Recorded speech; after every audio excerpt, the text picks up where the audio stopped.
There is a story that has many versions from many different persuasions.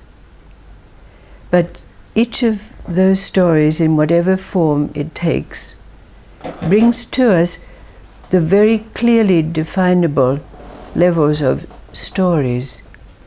That level where there's a moral or a teaching, that level that embraces the sacred numbers and symbols and archetypes, and that level where there's a pivot or a unifying thread or person.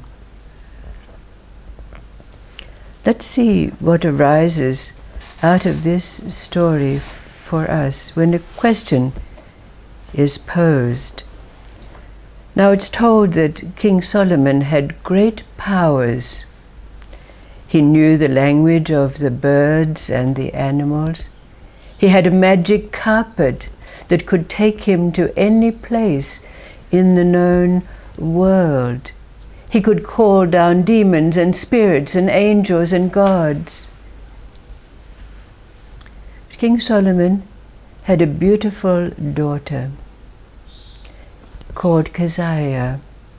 He loved her very dearly, and it was his intention only to marry her off to a suitable king.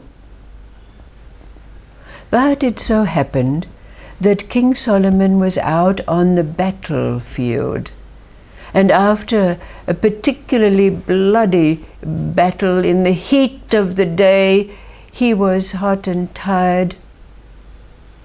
And so he called down the birds. And the birds came flapping their wings by the thousands to cool down his fatigued army. And a great eagle came down with its wings to bring cool air down on the head of King Solomon himself. But as the great eagle was flying over King Solomon's head, it flew down and whispered in his ear, "I heard from the gods in heaven that your daughter Kazaia is going to be married within this year to a poor man." So when King Solomon came back to his palace, he paced up and down for days, because his intention was that he was going to marry his beloved Kazaia only to a monarch. So he decided that he would manipulate fate. And so he planned. He planned and called to have a tall tower built in the middle of the ocean, miles and miles and miles from anywhere, where he would place his beloved Kazaia for the 1 year, so that she would be safe from this marriage. So it was that the tower was built, and the tower had no doors. High up at its apex, it had an opening, a small balcony and a window out of which the princess could see the ocean. And when it was completed,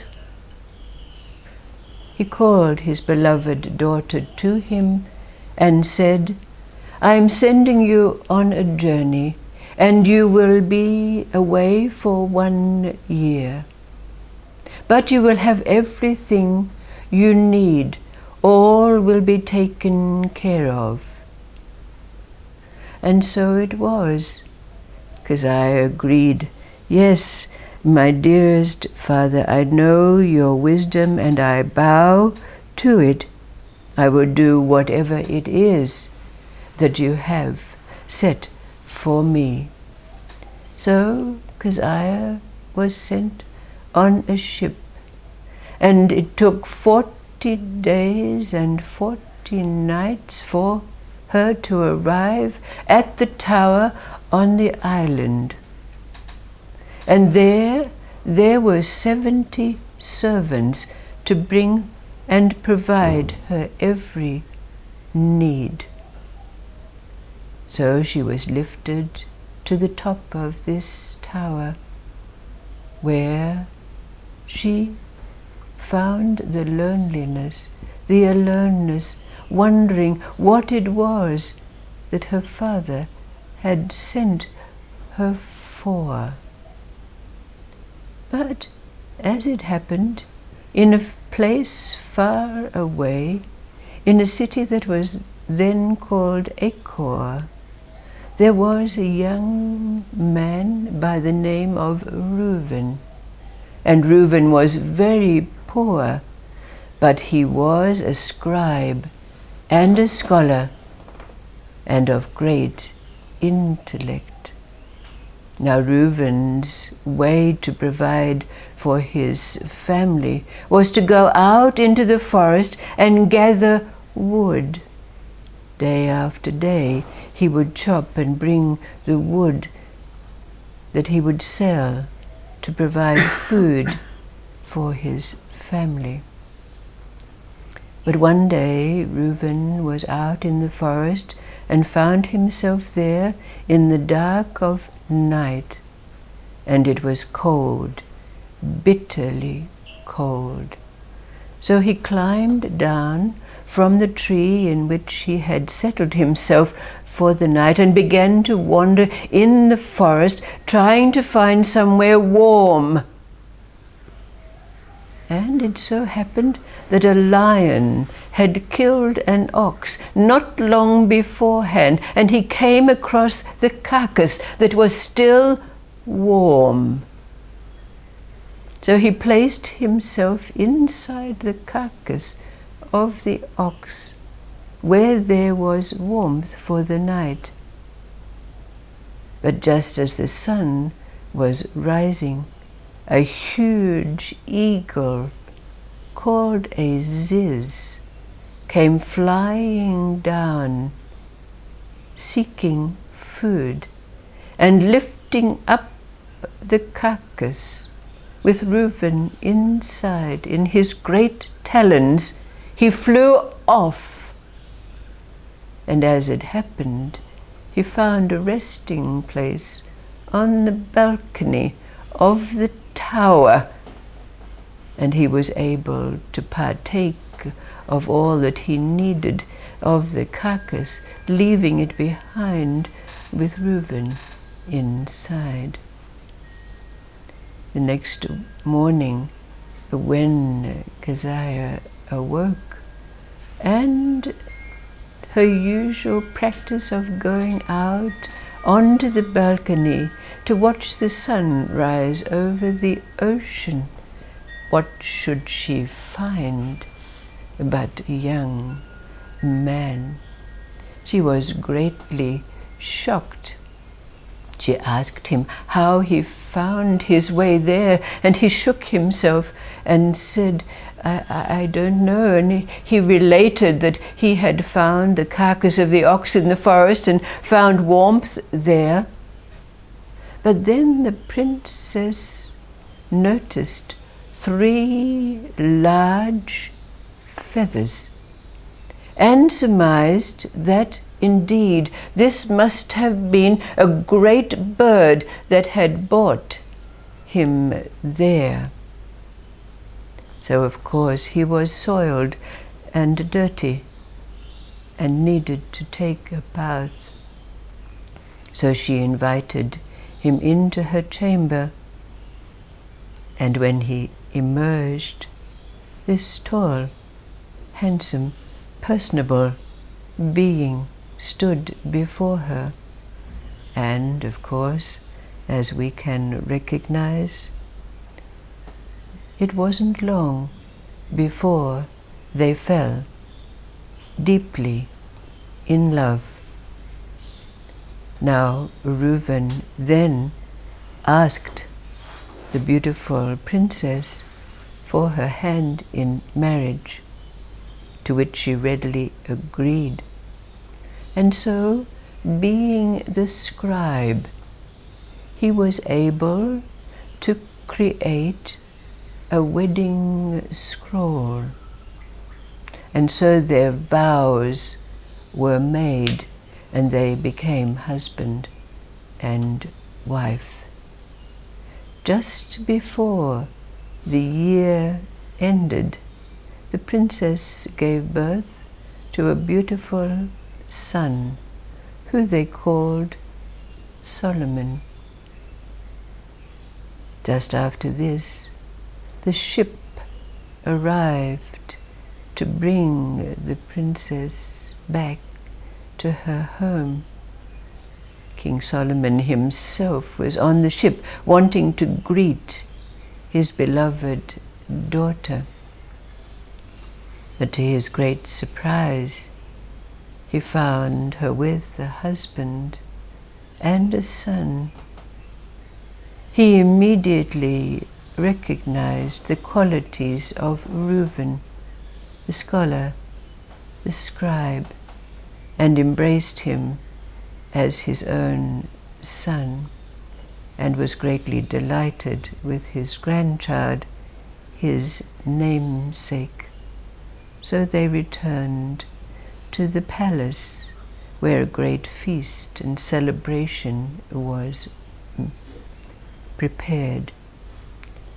King Solomon recognized that from this, that we cannot manipulate destiny or fate, but he was greatly pleased with the acquisition of his son-in-law and princess. We can readily recognize from this story the lesson, the moral. We cannot play and manipulate destiny or fate. We can see the sacred numbers, 40 days and 40 nights, that depict that time of purification, purgation in all stories. The 3 feathers, completion, it's done. But what is this 3rd level of this story? What is the pivot? What is the main being, thread, unifying factor, which is the 3rd level of this story for you?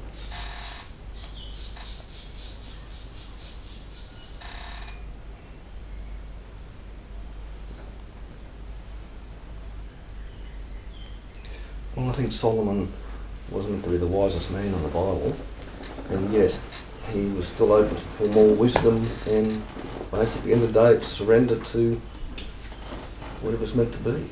Right.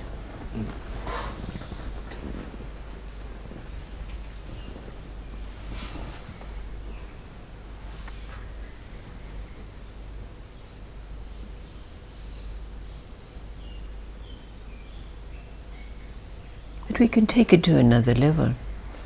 What is the pivot or the unifying force of all stories? We are. Aren't we? Yes. Where does it all come together? Always. Where do the elements of the stories, where are the dimensions of life, where do the levels of existence come together? Right? Yes. In us, isn't it? So when we look at these stories and we sort of scratch our heads, it could be King Solomon, and could it be the tower, could it be the princess? No. Why?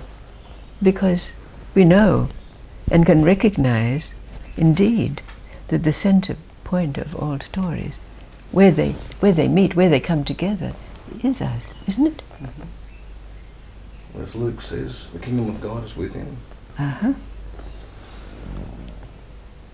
Here, like inner man and inner woman, as a princess and woman. Yes. And then child is like an inner child. Inner born child. out from Yes, our yes. inner marriage. So if we look more closely at the story, we can see the wonderful symbols and archetypes that are contained in it. What the princess represents, what the child represents, what King Solomon represents. We can put them together at that level. But the question was and has been answered. It is here. This is where the story comes together, where all stories come together.